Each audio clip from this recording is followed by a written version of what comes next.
LeBlanc banned out by Top. I like these bans from Top Esports because I think that they are kind of the foundation of where DPLUS Kia have found so much success in the past. A lot of comfort for Kingin and the Gnar. Lucid so far at this tournament has been playing a bunch of Vi, being that early game facilitator, especially by playing through SHOWMAKER, and they've taken his LeBlanc away. Does this now increase the priority on Ari? Does this become the champion that all teams... Oh, Aurora, of course, making its way through. Yeah, absolutely. Aurora is up and available. You know, I agree. I think they're smart bans from Top because you're banning out LeBlanc, obviously high prio for SHOWMAKER. But I do think the Vi is almost like a pseudo ban towards the Ari as well because you're taking away the best pairing with the Ari. So you're also really kind of knocking down SHOWMAKER as far as that goes. Aurora, we've already seen CREM play it here at the tournament. Has been getting played top lane a lot as well. But you know, definitely has the ability to be flexed. Yeah, and when you're looking at top lane, so far, 369 in the 3 games played by Top Esports has played 2 Rumble games and 1 Renekton game alongside the Yone tax. That's both of these first half bans from DK committed towards focusing on 369. With the K'Sante locked in there, I'm assuming it is mid lane Aurora, and K'Sante will be going up still into being top covered lane for now, though. For 369. If that does get locked in, oh my bad, I didn't see the thing still flashing on my screen there. Yeah, the it is glare tough got to me, see. but results-based analysis, I was still correct. It ends up right at the end of the day, and that's going to be picked in as the response. We've got Jax and Skarner for DK. Skarner, another one of those champions, already been played by Lucid so far in the tournament, alongside that Vi that you mentioned that was banned out. I mean, I'm not surprised because when we look at Top Esports, 369 hasn't really showcased the proficiency for a champion like Aurora on the top side of the map. So the fact that they're just going to lock in the K'Sante now, especially given that they've already seen the Jax, makes a lot of sense. This was a team fighting style that they used to take advantage of when playing against T1 to be able to out-team fight them with the Jhin coming in later from Draculov, but they're changing things up. That time around they had the Skarner. This time around they are going to be running the Xin Zhao in the jungle, one of Tian's all-time most played, a big comfort pick for him, and it's something that, well, I think there was some discussion around would it arrive here at the World Championship, but we're going to get to see it for the first time. Yeah, exactly. The first pick, you know, wasn't picked in play-ins or Swiss thus far. Obviously, very strong early game champion here. You know, can really skirmish well. And if you get ahead, the ultimate can create a lot of space in the late game. You know, can definitely be pretty strong, but it's going to be interesting to see how well Tien is going to be able to perform on this pick, because Skarner does pretty heavily, I think, outscale as far as the utility you have in those late game fights. DPLUS Kia prioritizing their support, basically saying that they're very likely going to give SHOWMAKER the last pick so we can see the entire draft. He may be thinking about a Silas once more, but you don't want to have to blind pick that depending on how the bot lane rounds out. Boom, banned out. Yeah, I'm thinking the same thing, brother. The Poppy ban away to, well, that makes a lot of sense. I think Poppy in general is quite good into Jax and Rel specifically, so that's going to be removed. They may look to get rid of Alistar. Alternatively, they could get rid of the Leona. Both very meta-engaged supports that also just work well with things like the Jhin.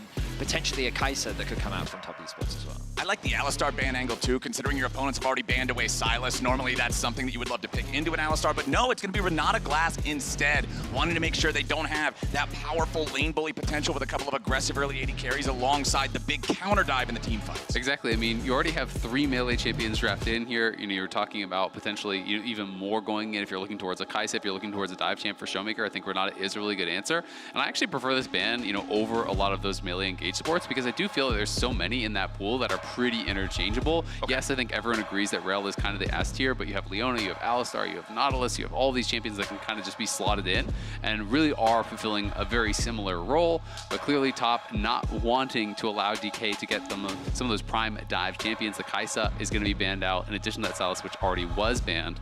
So this might change things up, and we are going to get an Orianna here from SHOWMAKER. Ooh, Orianna. First one of the tournament, so I mean, 5 games, 5 different champs for him. Yeah, when I think of SHOWMAKER, I don't traditionally think of Orianna. He's always been that kind of... Think of playmaker as an aggressive exactly. champs. I mean, he's SHOWMAKER playmaker. That's it goes with the name, right? This is SHOWMAKER scale to 3 items and look for a shockwave. Yeah, but you have to give the respect to him, even if it's not one of his like most well-known champions. Against Aurora, it's a great matchup. She is so good at bullying a lot of champions, but Aurora really struggles to lane up against the champion. So you're going to guarantee priority in that mid lane matchup. You're going to get to see the AD carry on the bot side of the map. And the top esports ran out with an Ashe Braum, a very defensive but also high pressure lane, just because of the range and training potential that Ashe Braum can give you. We'll see if DK can round things out with a draft that gives them a little bit more control on the bot side of the map. I like the Ashe here too for top esports because it gives you a go button, right? When you look at the rest of the composition, there's not that huge hard engage. Kasante's good at isolating somebody. Aurora can catch somebody, but if she's the main engage, it can get kind of dicey for her as well. I like the ability to get the arrow in there, find some engage in a role that often doesn't have as much. Now let's see what DK wants to do here for this final pick of the draft that they did save for the AD carry role. A lot of the times you don't see this on Red 5, but it looks like DK wanted to save it for the hyper-scaling power of the Smolder.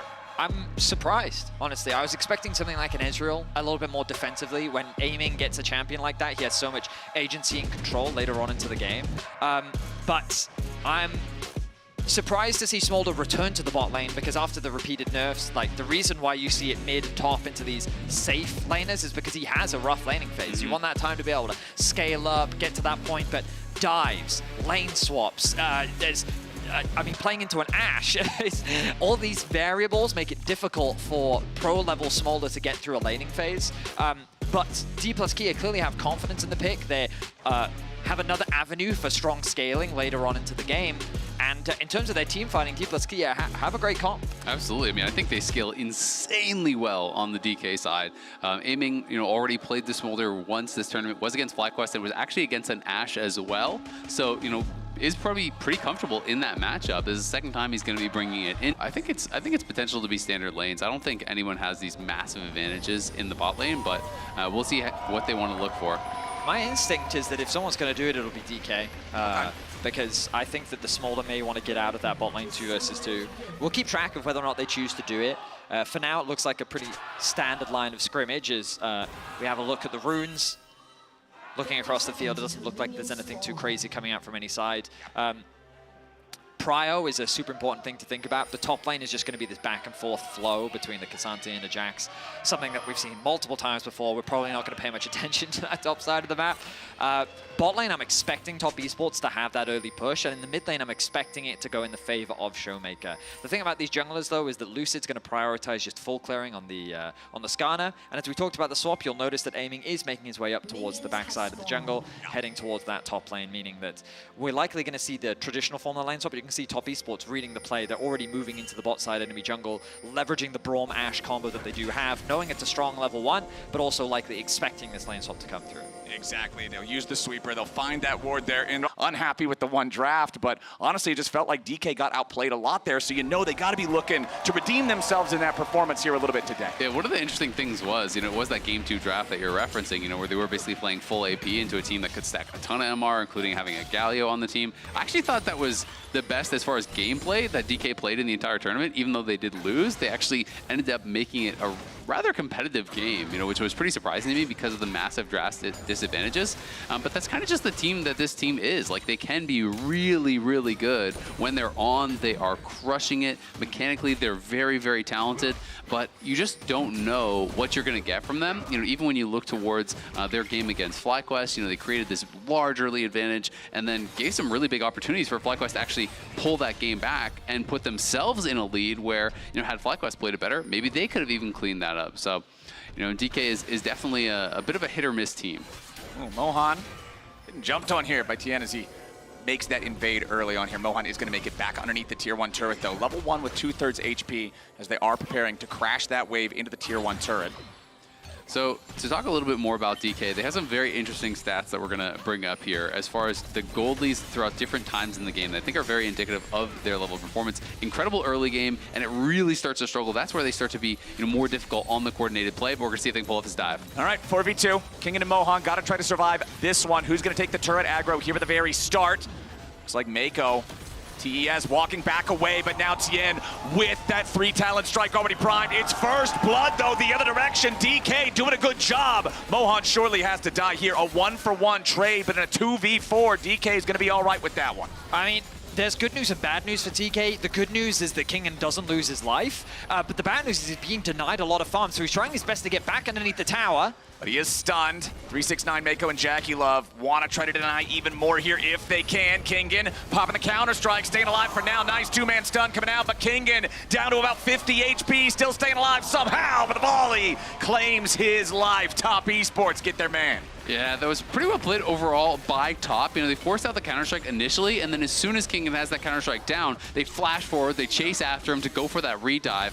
And it was First Blood that did go to DK, but Kingen trying to get back that tower was a bit too far. Again, this is after the initial Counter-Strike had been popped. You can see a good job there by Moham, being able to peel, being able to keep them locked up under that tower to be able to get First Blood. Then the kill is traded back, and Kingen decides, you know, he's going to try to go for this, but this is very risky. You get tagged by the auto from Mako, and then the Q follows it up and procs that Braum stun. He's already so low. Yeah, at this point, he's trying his best to leverage the counter-strike, but Mako with a great flash there, reading the stun that's going to come through from Kingen, and he's able to sidestep it, and then they manage the tower aggro beautifully. So Top Esports find 2 kills. They're happy ultimately with how the play works out. They deny a lot of farm, a lot of XP, and crucially, they get a kill onto 369 to help funnel more golden resources into him as well. Yeah, and it's always painful, you know, for Kingen when you use your TP prior to a dive like that. You know, the TP's down, and you do get punished pretty heavily as a result. Mid lane, though, quietly going slightly in the favor here of SHOWMAKER, has had the push as you were expecting, Vetty. And jungle has really just been Lucid farming it up here. You know, he is about that 1.5 camp ahead here at this point. Now gets another camp. Yeah, exactly. He wins a little bit of a smite battle there for the Wolves as, again, he's invaded by Tien. Kingen's got to be a little careful here, though. Mako showing up to help Jackie Love, who puts plenty of arrows into the Jax, but Kingen still healing up thanks to the potion, back underneath the safety of the Tier 1 turrets. Tien still hanging around, but Lucid is also here farming up his own Grom. So normally we see these swap backs, right? And the reason why the swap backs are quite important is because of the wave states after all these shenanigans happen. The problem for Kingen is that that wave was bouncing away from him after that tower dive, and so usually you'd bring the bot lane back so they can at least contest the wave, but Kingen now finds himself trying to contest the wave, gets collapsed on. Now look at the state of the wave. Jackie Love can freeze this here and be very happy, and Kingen is now just losing a lot of resources. Well, and that's why they're going to swap back now. So aiming his base, he's going to head back down towards bot because they realize that Kingen is basically in a no-win situation. He's not going to be able to fix that wave by himself. So aiming has been able to get all the way up towards level 5. He's gotten a lot of solo experience up on that top side.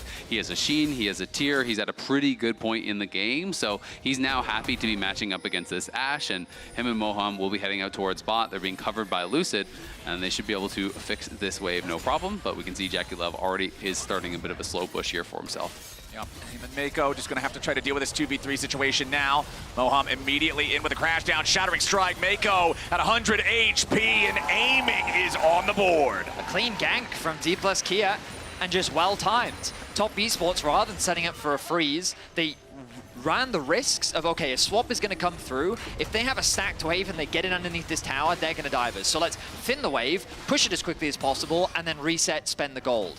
But regardless of that, DK still found a window to find a gank. There was no vision in that tri-brush. Lucid was able to get close enough, and they knew that Mako had no flash. So just like that, DPLUS Clear equalized the kills. Yeah, and actually, we see the SHOWMAKER use his Shockwave, got a really good trade on CREM, who doesn't have his teleport available. So did lose a couple of minions there as he gets shoved in. The wave isn't quite back yet for SHOWMAKER to push, so it will be a cannon wave as well. So CREM's not going to miss too much here, but SHOWMAKER definitely getting prio there, as we did have a Dragon for Grubs trade up on that top side. Still very, very even in gold overall, with those neutral objectives being handshook, as you're talking about. Aiming 38 stacks, so pretty much exactly where you would expect the Smolder to be at this point. And you've also got to say, Jackie Love now has to be careful for the next couple of minutes. Did lose his flash, obviously got out. It was Mako that gave his life. But now you're looking over, Moham has flash, Lucid has flash, and this is very, very dangerous for that Ashe. Even if you have the cleanse available, it's not necessarily going to matter. So scary for a champion with no inbuilt defenses, no inbuilt utility for escaping, other than just kiting a guy so he never reaches you in the first place. Bit of a problem, though, with all of that engage, all of that gap-closing potential there. 3 minutes until their next set of grubs, 4 minutes until the next Drake, so not entirely synced up, but still pretty close. Moham flashing out of the way as the arrow from Jackie Love immediately flies out, forcing the summoner spell from the DK support. One more auto attack will also proc those concussive blows, and aiming now down to about 1/3 life.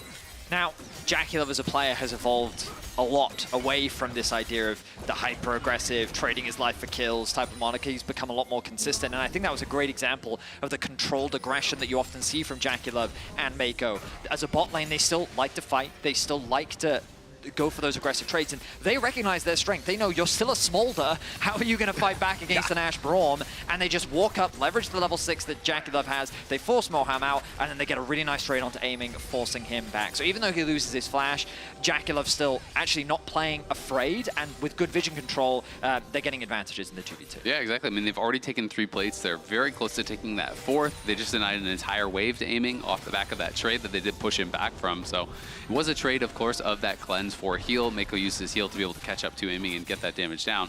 Tien in the area now will be spotted if he walks out of that pixel brush, and you can see Lucid is down on this side of the map. So we'll have a chance to respond here as Mako is going to get spotted, and now Tien seen there as well. Exactly. Tien wanted to make sure that he was ready in case Lucid came down here to punish this constantly pushing wave of top esports. Lucid now hanging around the mid wave instead, as Tien will find another control ward and clear that one out. It feels good for top esports to be able to get this early of value out of those first 3 grubs too, since you often do have to trade those neutral objectives early on. Having both top lane and bottom lane colliding the waves into the turrets like they are, you're getting plenty of early value there.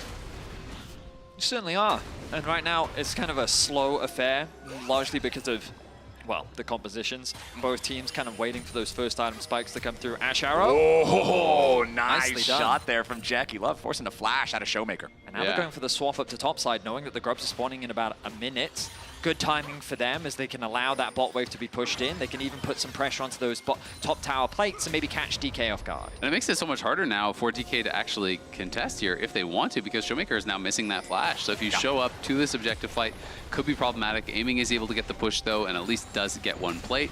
We'll see if DK are going to look to try to challenge here. 6 grubs can be very problematic, especially when it has been top. That's largely been the ones on the push. Yeah, and you can look, you still don't have the cleanse cooldown for aiming, you don't have the real flash for Moham, and then over on the other side, it's only JackeyLove's flash that is down, but it'll honestly be coming right back up around the time that they've been wanting to contest for those grubs. So things are looking pretty good for top esports around that area. Mako and JackeyLove now also just gonna grab even more money from these plates. 10.5 minutes into the game, you can see on the left side of your screen, it's JackeyLove, 200 gold out in front of anybody else. You can see King head down towards bots. They're gonna try to overload this side of the map. They're gonna try to look to farm a lot of these plates. So this is signifying I don't think they're actually going to contest here at the grubs, and we'll see if it's going to be an immediate start for top. They're already going to be able to take the tier 1 top. They will win the race on this, and top just playing the map really, really well. Overall, I think top esports have just been playing the better macro game than DK have in the laning phase, and you'll see the little pink bars underneath the champion icons. Look at 369, a half a level up from Kingen, and that's just come from him moving around the map, being at the right waves at the right time, and Kingen has kind of been playing catch up a little bit, as top esports have been the proactive ones when it comes to moving around the map. Another pause, and we will be more important than scaling. You know, at the end of the day, you have to pilot your champions correctly. But to me, like, I do think there's a very significant scaling advantage for DK. You know, I would kind of look at a 3-item breakpoint here. You know, if DK are able to get their carries to 3 items and they're within a couple thousand gold, I feel like they have outscaled. As long as you are having, you know, those well-executed fights, I think they are significantly favored at that point in the game. The question is, you know, can you execute as well as top? Because as Vetti's saying, there is always going to be those opportunities for picks and for outplays, you know, for a failed execution. But I think it is almost impossible to fight front to back against Orianna, Jax, Rel, Skarner, and Smolder when you're at 3 items if the game is close. Like, it just becomes so difficult. There's so many threats that the counter engage, I think, is going to be ridiculously tough for them to deal with. All right, so as we go forward, then we'll keep in mind those big item breakpoints alongside the fact that DK's got to keep things a little cleaner than they have so far in the tournament from what we've seen up until this point. Still, just only a little over a 1,000 gold lead for top esports 12.5 minutes in. There is that full second set of grubs that went the way of top as well as soon as we unpaused the game. The second Drake is live. The first one, remember, was claimed by DK, but now it's top esports jumping in after the second. So the big advantage that top esports have have right now is just the strength of their bottom lane. The fact that they can get prio pretty much wherever they move on the map is allowing Top Esports a lot of control around these towers and these neutral objectives. The fact that they secured the 6 grubs, the only reason why they're down a Drake right now is because they traded the grubs in favor of the Dragon, and now again they've leveraged their bot lane to secure that objective, and they're going to bring that bot lane back into the 2 versus 2 to keep putting pressure onto this bot lane tower. You can see this gold lead ever so slightly getting larger and larger, and it's a lot off the back of what is happening thanks to the bot lane from Top Esports. And when you're thinking about the graphic that we showed earlier, it is concerning, as a nice sidestep there from aiming. They're going to look to dive anyway. Ooh, Glacial Fissure knocks aiming up into the air, but he and Moham honestly still feeling pretty safe underneath the tier 1 turret here. Even though TN is around, that would be the proposition of diving a rel with ultimate underneath the turret. Very scary stuff, so Top Esports call it off. So DK, has been one of the best early game teams at the tournament. They have really struggled in those later stages, as Lucid going to have to run away here. And did in fact go Heartsteel, by the way, with the Aftershock. Definitely the less common. When you do go Aftershock, almost always people are going more of those supportive styles and largely playing towards Grasp when they do play Heartsteel, but is going to go for that scaling build. So even kind of more indexing towards what they do see as, I think, their win condition, which is going to be scaling 5v5. I mean, I can understand taking the Aftershock sometimes with the big health stacking build as well, since you're just building these items that give you such insane health pools but no resistances, having that extra tankiness from the Aftershock proc, as long as you don't miss your E and your R. I mean, if you miss those, then I guess why did you take the thing in the first place? But bottom lane tier 1 turret in some serious trouble now, as a little bit more damage gets it done. Moham jumps in here with the Magnet Storm, immediately trying to make the fight happen in the 2v2. Meanwhile, the jungler fight off to the side ain't gonna matter because Moham is already dead. The arrows fly, and DK dies. Top Esports picking up 3 as SHOWMAKER and Kingen tried to join up to help everybody else, but now they're in a bad spot too. CREM and TN chasing after SHOWMAKER. He's trying to buy himself a little bit of extra time. Top Esports are on the hunt for the Orianna. SHOWMAKER still trying to get away. 2-man Shockwave. It don't even matter, man. SHOWMAKER is going nowhere fast. Top Esports, turret +4. Top Esports, again, just wisely play through their bot lane. They know that they're the strongest part of the map right now. They set up a siege onto the bot tower, and DK say, we're going to try and hold this. We're going to defend. We think we're strong enough to try and fight you. Azale talks a lot about the scaling elements, but DK saying, we feel we're strong enough to fight now, and they are not.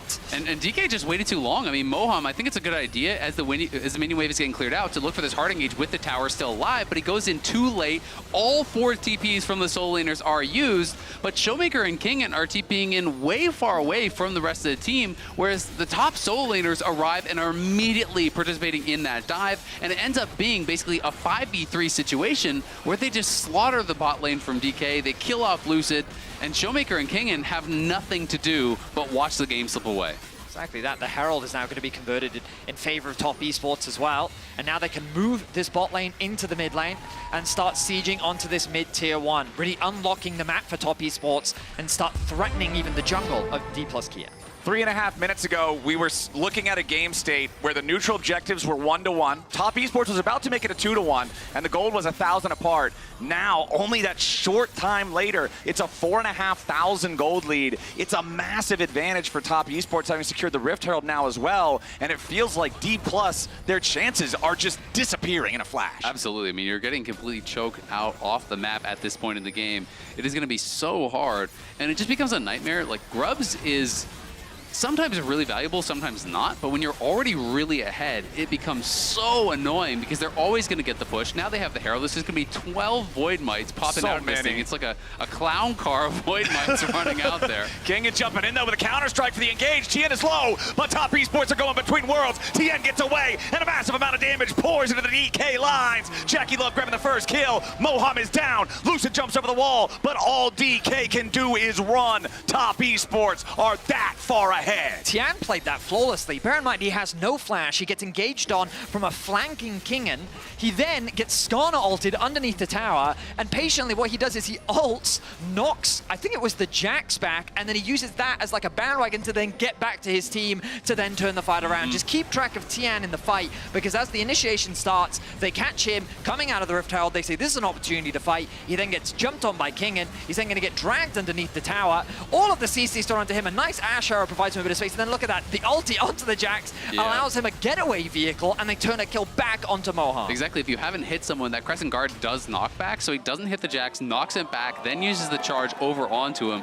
Really well played there by Tien. knew he was going to be in some danger after driving it in, but Crescent Guard is so powerful in these situations. If you can just get aiming and Showmaker outside of that, they can't do anything to you.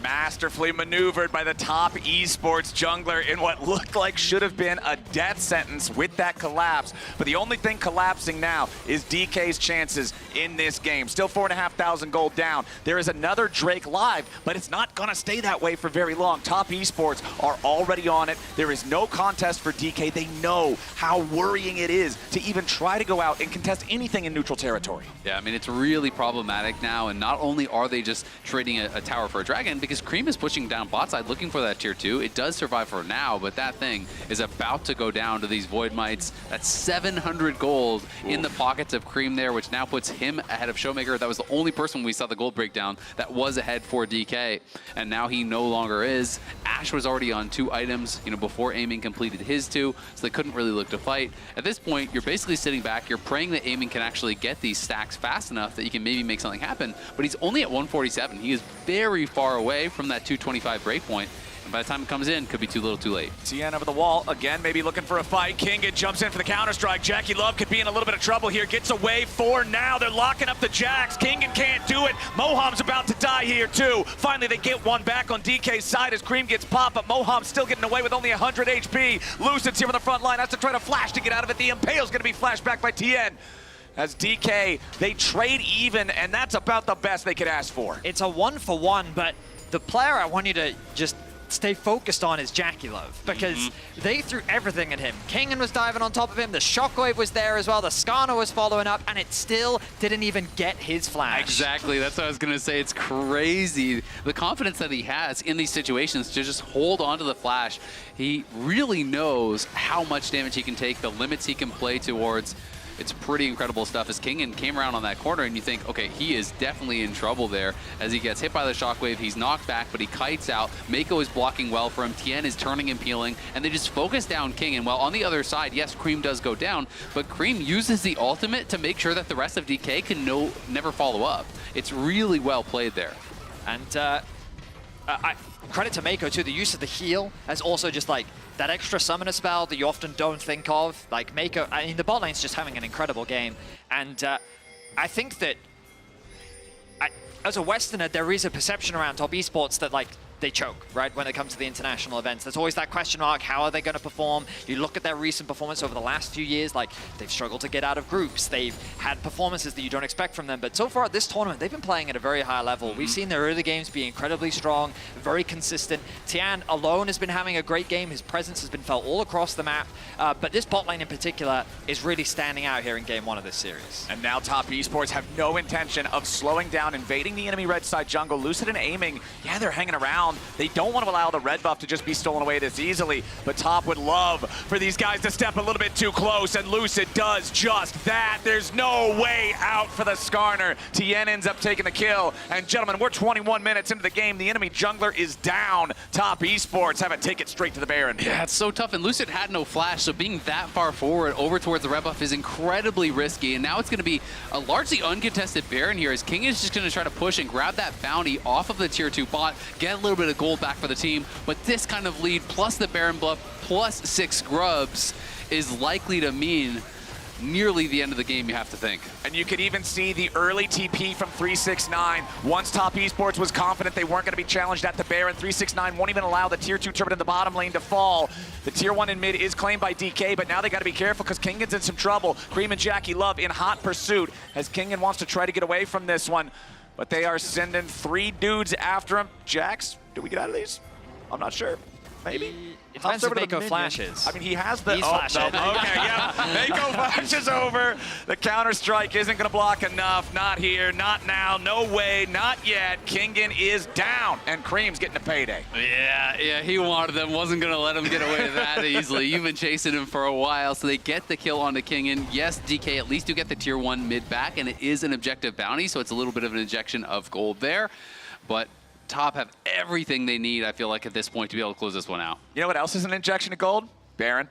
Yeah. Gives you a lot. There's going to be a lot more gold being injected here soon from Top Esports, who are just in complete control of this game. 45 seconds until the next Drake spawns. You better believe there's going to be no contest for that one. They've got Baron for the next 2 minutes. All of Summoner's Rift is theirs, and DK have to just creep ever so slowly forward, patiently and methodically checking everything, or it might just be a death trap. I think this game is just an excellent demonstration of how to play not only the lane swap incredibly well, but how to use an early advantage to snowball a game. We talked about it briefly where like 369 was getting slightly more experience than Kingen. We talked about how they were moving JackeyLove into the right lane at the right time, and just these very small things in the early game ended up building small enough advantages, but those advantages were enough when it came to the crucial moment in that bot lane TP play, because that pressure had built up to a point where DK felt like they had to do something to stop this becoming a bigger snowball. But unfortunately, that pressure, that decision has cost them so much. Yeah, absolutely is. It is going to be the ult and the heal forced out there by Mako, as he was kind of left behind a little bit from the rest of the team. You know, and they used everything you're talking about, Vetty, to create these kind of incremental advantages, but then they slammed it home with execution in dives and with execution in these 5v5s, you know, and that's really where you do create a world-class team where you can bring both of that together, where you're playing the macro well and you're playing the micro, the team fights, the individual outplays, and that has been the entire package here for Top. They have been looking very, very dominant in this game number 1. And it's nice to see, because in the playoffs, the upset that happened against Weibo was definitely unexpected, and I think that this was the level of play that people were expecting from Top Esports, especially after their incredibly strong performance from the regular season. And he's hoping that they can continue this as they continue through the World Championship. Of course, this is only game 1, and right now they're looking like the favorites, but we've always got to come back to that scaling element, right? And if DK can find a miracle pick, if DK can slow the game down in any way, then there are opportunities and way for them still to come back into the game. And I love that you bring that up right now, Vedius, because we just hit the 3-item power spike for aiming with the rapid fire cannon completed alongside the Muramana and the Trinity Force. 222 stacks right now, so just a couple more, and he will be online Smolder. Now the problem is, you're staring down the barrel of a 7,000 gold lead with a soul point status for the opponents. It's a really, really vertical cliff to have to climb right now for DK in this game 1. Exactly, and SHOWMAKER is a mile away from his 3rd item, right? You know, that's another big problem. He's got a book. Kingen doesn't even have his 2nd item yet, right? You know, I do think you need 3 items on all these carries, and you know, I was kind of looking at that couple thousand gold mark where I do think scaling can take over. They are really far behind though at this point, so DK are going to need to have some of those X-Factor plays, see if they can make a miracle happen, find an incredible shockwave, find a Mount-2-Man Skarner ult, something like that. Well, they're happy to see that arrow miss. Meanwhile, in the bottom lane, 369 just trying to keep Kingen's attention here while the 4v4 continues up in the top lane. Without the Baron buff, though, it is easy enough, I would think, for SHOWMAKER to be able to clear out most of these waves. Nice use of the Pathmaker from 369 to make sure that Kingen isn't getting the better of him. And when Jax is not winning the 1v1 against K'Sante, you are not feeling great with the Jax at this stage of the game. Almost 26 minutes in, 3 minutes until the Hex Soul spawns for Top Esports. But even shorter, it's barely over a minute and a half until the next Baron is around, and Top have total control over Summoner's Rift. Now the good news for DK is they have picked Best of 3. You gotta do him like that. Your quick wit, still sharp as ever, is that? I was going to say that Aiming is playing a champion of all time. And this champion not only has great scaling, but also exceptional wave clear. And as our observers just highlighted for us, waves just disappear, which is why you're seeing the progression of Top Esports' offense onto the base slow down, because the reality is that it's very difficult to siege against an Orianna and a Smolder, so you're kind of forced to leverage objectives. The Baron is spawning in a minute's time, and it wouldn't surprise me, like you're already seeing Top Esports do it, suffocate the vision, and you're going to force DK into a situation where you either come and fight or you'll concede the Baron. And in either situation, that's what Top Esports is looking for. Yeah, I mean, you look at the map, and it's just kind of like this really shallow vision here along there that DK have. That is just about it, as they're going to look for a pick inside lane. Yeah, it's a pick onto a K'Sante, though. 369, he goes for the all-out. It doesn't get through the terrain, but then he's immediately ready to flash over the wall to get to safety. So 369 escapes. The rest of Top Esports coming down to the area in case DK wanted to go for a very long chase. But now with the K'Sante safety secured and 15 seconds left in the Baron timer, Top Esports are right back to what you were talking about, Vedius. It's time to set up for Baron. It's time to force DK's hand. At the very least, not only did they get the flash there, but they they actually bought time for a Moham to move in and get more vision around this area. So they got a little bit better vision. They have one ward over into the pit. That's obviously going to be swept out, but this ward over by Raptor is not bad either. And DK is going to have to make that really hard choice of, do we contest that Baron? Because you're very far down. If you lose that, it is game over. But by the same token, if you give over Baron for free, you're going to lose full map control. Your wave clear becomes much less effective. And then top are going to have full run of the map to set up for this soul here. Whoa, nice shot again. That is the second time this game that Jackie Love has shot a long-range arrow to force the flash from SHOWMAKER. And I feel like when he's playing it in the LPL, it's the same story. It is ridiculous how good he is at timing out these cross-map arrows. He's so effective at it, just predicting exactly where they'll be based on the move speed. It's really impressive stuff, and now the job for DK gets very difficult. You check too far forward, you die. You don't check far forward enough, you lose the Baron. All right, Lucid does have the flash back up here on the Skarner, but he still has to be so careful. They use Mom just because they don't know if they're already on the Baron, and as soon as the Dragon sees that there's just nothing there in the pit, it's always going to feel bad. The power of paranoia is very effective, especially at the high level, because as smart as you are and as good as you are at League, the reality is that you can't see into the fog of war. And so you need that information. It's crucial. On top esports, they're very wisely, they're just starting the Baron. They'll like hit a ward, and then they'll back off a little bit, you know, and they're just like, have we started or have we not? And then DK feel that pressure. And it comes back to what we said at the start of the game, those pedals where you're just putting that bits of pressure on to force DK's hand. DK were actually, pinging heavily over onto the Dragon. They're trying to get the inside track, but they've given up full prio in mid lane, and Kingen is not with them. There is a ward behind the pit, though, where he could look to TP. This is probably the game being decided right here. All right, it's soul fight time. TP coming in from Kingen. Top esports backing away, but continuing slow DPS onto the Dragon. Kingen on the left flank. Everybody else on DK here on the right. Tien gonna be grabbed there by the Skarner. The objective bounty claimed by Lucid. DK getting it done, but now Cream's going between worlds off to the side while 369 and Kingen duel off on the left. It's gonna be the first kill on Moham. Top esports are about to lose their mid laner. He's down. Now they're gonna turn right back over onto Kingen. The Jax goes into the Zonias. He's staying alive for now with another beautifully timed counter strike. He flashes back over the wall. DK's gonna try to regroup, but the Ashe has the damage. Jackie Love gets it done, and it's a 1-for-2 trade, favoring Top esports as the remaining 4 men head back over to the Baron pit. Top esports crucially got the kill onto Lucid. With the jungler gone, the smite is gone. DPLUS Kia played a good fight. It was slow, it was patient, they leveraged their range, they got a good front to back. But when they overchase, that's where the Ashe becomes deadly, as she was able to use that kiting prowess and re-engage to turn the fight in Top esports' favor. Yeah, it just becomes so difficult, and now the Baron is going to be secured here by Top. CREM was not very effective on that flank. They were able to turn on him, burst him down pretty easily. His ultimate actually only connected on Lucid, unfortunately. He was looking for this big backline flank where he was going to try to get multiple members. And you can kind of watch CREM here at the top of the screen. He's going to look for this angle in onto the backline here. While on the other side, it's Kingen looking for the same thing. But Kingen is marked by 369, and watch this ulti only connecting onto Lucid. But Lucid immediately eases him into the wall, stuns him up, and Aiming is able to get a Q here, even with the heal and the flash coming out. That burn was still there to be able to finish him off, and it's from this point, as you say, Eddie, that the gold kind of starts to really show. Yeah, once you kind of overchase, in a sense, towards an Ashe, especially with a Braum there, Braum lands a single Q, the passive then gets applied, and Ashe is like, right, okay, I know this combo pretty well. Once you're in, you don't get out. Yeah, pretty much, and the power of the Freljord ends up becoming very proficient there.